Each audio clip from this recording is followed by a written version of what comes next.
नमस्कार। स्वागत है आपका न्यूज लॉन्चर पर। मैं हूं अशोक वानखड़े, लेकर आया हूं आपका अपना कार्यक्रम द एक्सरे।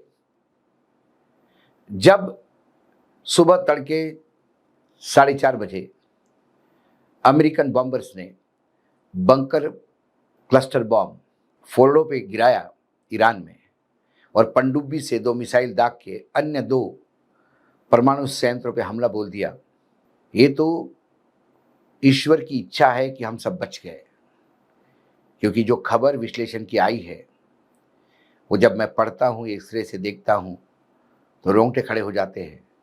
अपने आप को भी दिल्ली में बैठ के ईरान और इज़राइल के युद्ध का बलि होते होते बच गया, इसलिए उस ऊपर वाले को धन्यवाद ही देता हूं। अमेरिका की दादागिरी भारत समेत दुनिया को कैसी भारी पड़ सकती थी, इसका एक उदाहरण है। ईरान के फोर्डो, नतांज और इस्फहान परमाणु ठिकानों पर बमों से और मिसाइल से हमला कर अमेरिका ने घोषित कर दिया कि सब कुछ हमने नष्ट कर दिया और हमने 100% टारगेट अचीव कर दिया। लेकिन CNN के एक अमेरिका के अधिकारी के हवाले ये खबर मार्केट में आई कि अमेरिका ने फोर्डो पर परमाणु ठिकानों पर 1 दर्जन बंकर ब्लस्टर बम गिराए। 6 B-2 बॉम्बर्स का इस्तेमाल किया गया। ट्रंप ने सोशल मीडिया पे कहा कि प्राइमरी साइट फोर्डो पर बम का पूरा पेलोड गिराया गया। सबसे बड़ी बात है कि अमेरिका ने इस हमले का असर भारत और पाकिस्तान पे ज़्यादा पड़ेगा, ये कभी सोचा नहीं था। अब होता क्या है, थोड़ा सा टेक्निकल है, आपको ध्यान देके सुनना पड़ेगा। मध्य एशिया से आने वाली जो हवाएं हैं, जो पूरे भारतीय उपमहाद्वीप को प्रभावित करती हैं। हालांकि इस युद्ध में अभी परमाणु ठिकानों से रेडियो एक्टिव लीक नहीं हुए। 2 खबरें हैं। एक कि जो परमाणु संयंत्रों पे हमले हुए, उन्होंने ऊपरी सतह पर नुकसान किया। कोई बड़ा नुकसान तीनों परमाणु संयंत्रों को नहीं हो पाया। इसकी वजह से वहाँ जो संवर्धित यूरेनियम था वो लीक नहीं हुआ, और उसके लिए रेडिएशन जो होता है, रेडियो एक्टिव जो कण है, वो लीक नहीं होने की वजह से सब कुछ कंट्रोल में रहा।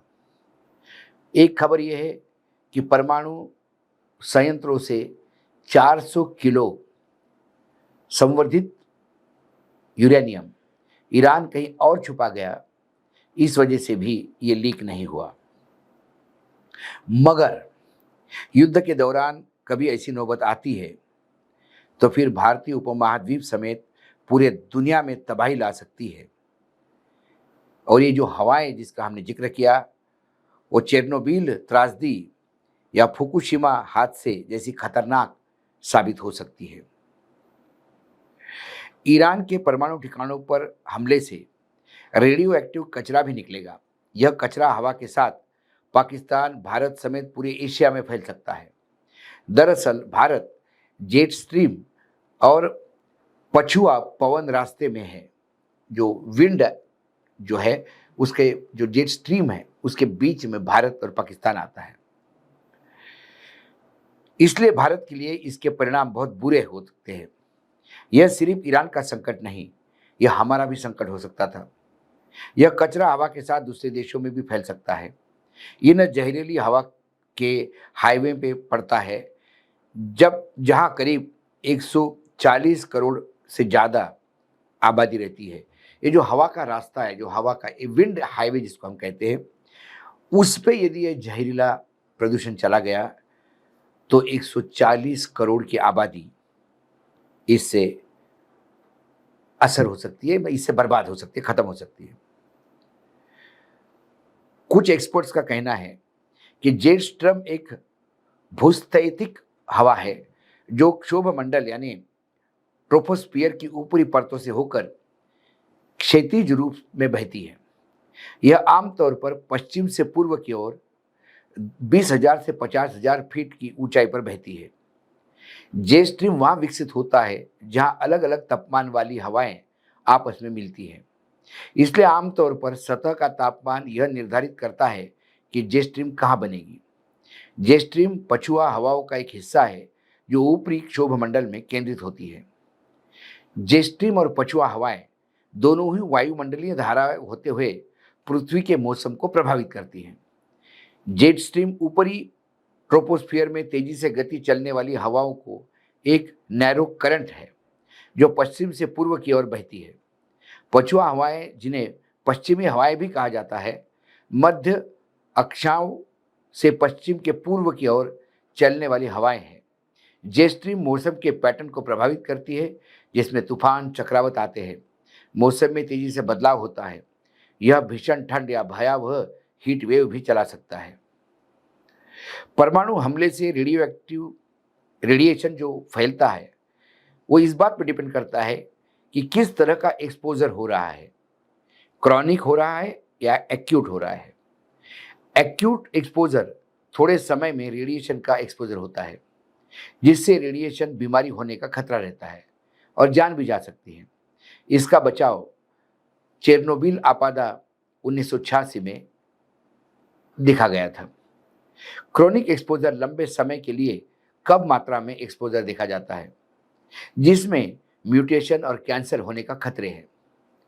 ये असर उन लोगों पर भी देखा गया जो चेरनोबिल त्रासदी में साफ सफाई करने के लिए वहां गए थे। ईरान हमारे पश्चिम में स्थित है।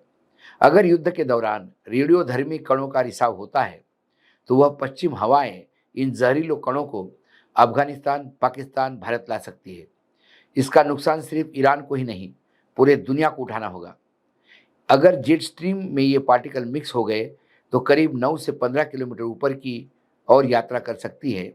वहां से सिर्फ एशिया नहीं, पूरे दुनिया में बिखर सकती है। चेरनोबिल के दौरान रेडियोधर्मी पदार्थ 5000 किलोमीटर से ज़्यादा यात्रा करते हुए यूरोप में फैल गए थे। उसके बाद थायराइड कैंसर के मामले यूरोप में भयावह बढ़े। तापमान में अंतर जितना अधिक हो, जेट स्ट्रीम के अंदर हवा की स्पीड उतनी तेजी से होती है। जेट स्ट्रीम दो गोलार्धों में 20 डिग्री अक्षांश से ध्रुव तक फैली हुई है। भूमध्य रेखा के आसपास उष्णकटिबंधीय क्षेत्र में जब हवा गर्म होती है तो जेट स्ट्रीम को ईंधन मिल जाता है और लगभग 58,000 फीट की ऊंचाई पर प्रोटोपॉज वातावरण की वह परत जिसमें क्षोभमंडल को समतापमान मंडल से अलग करती है, से टकराने से जेट स्ट्रीम पैदा होती है। ईरान के परमाणु ठिकानों पर हमला सिर्फ मध्य पूर्व में ही नुकसान नहीं करेगा, वह भारत की हवा, पानी, मिट्टी और भविष्य को बर्बाद कर सकता है। रेडियो एक्टिव पार्टिकल जिन्हें जेट स्ट्रीम और पछुआ हवाओं पर सवार होकर भारतीय उपमहाद्वीप में आ सकते हैं। ईरान के कुछ खास परमाणु ठिकाने हैं जो अमेरिका और इजराइल के निशाने पे है, जहां नतांज, जहां यूरेनियम का शुद्धिकरण किया जाता है। फोर्डो ये जमीन के अंदर बना है। अराक यह भारी पानी का रिएक्टर है। इस्फहान या यूरेनियम को बदला जाता है। ये ठिकाने पश्चिम देशों और एशिया के नज़र में लगातार बने हुए हैं। सवाल ये है कि क्या हम इस दादागिरी को कैसा झेल पाएं। हम कहते हैं ना, इसके पहले रशिया ने, चीन ने यूनाइटेड नेशंस में भी बोलते हुए ये बोला था कि जब आप परमाणु रिएक्टर पे हमला करोगे तो इतना याद रखना, यदि वहाँ रेडिएशन लीक हो गया या परमाणु कण लीक हो गए, उसका जो रेडिएशन फैलेगा उससे मात्र ईरान नहीं, उससे आधा विश्व चपेटे में आ जाएगा। उन लोगों का दोष क्या होगा जो ईरान के उन हमलों से या ईरान पे जो हमले हो रहे हैं उससे उनको भुगतना पड़ेगा। ये एक मानवीय त्रासदी बन सकती है। इसलिए बार बार यूनाइटेड नेशंस से लेकर तमाम देश अमेरिका को आगाह कर रहे हैं कि आप ऐसे भयंकर त्रासदी को जन्म देने जा रहे हैं जिसे जिसको कंट्रोल करना ही आपके बस की बात भी नहीं। अमेरिका का कहना है कि वो ईरान के हाथ एटॉमिक बॉम्ब आने नहीं देना चाहते। वो एक आतंकी संगठन है, वो विश्व समुदाय के लिए खतरा है। लेकिन रशिया ने कहा कि ईरान जब चाहे तब अपने दोस्तों से ये हथियार ले सकता है। इसका मतलब ईरान के पास हथियार नहीं है, ये मैं मानता नहीं। हो सकता है कि अभी तक पहुंच गया हो। जिस हिसाब से चीन, रशिया ईरान को मदद कर रहा है, उस हिसाब से हो सकता है कि वॉर हेड भी पहुंच गए हो। लेकिन ये रेडिएशन से जो त्रासदी होगी वो सदियों तक मानवीय इतिहास को मानवीय प्रजाति को भुगतनी पड़ती है। हिरोशिमा नागासाकी होने के बाद जापान में, आज भी जापान में कई जगह जब बच्चों के जन्म होते हैं तो हिरोशिमा नागासाकी के कुछ ट्रेस उनके जन्म में भी पाए जाते हैं। क्या अमेरिका मात्र अपने जिद के चलते पूरे विश्व को एक ऐसे अंधेरे में डुबाने जा रहा है जहां से कोई रोशनी की किरण दिखाई नहीं देती? आज एक सिरे में इतना ही।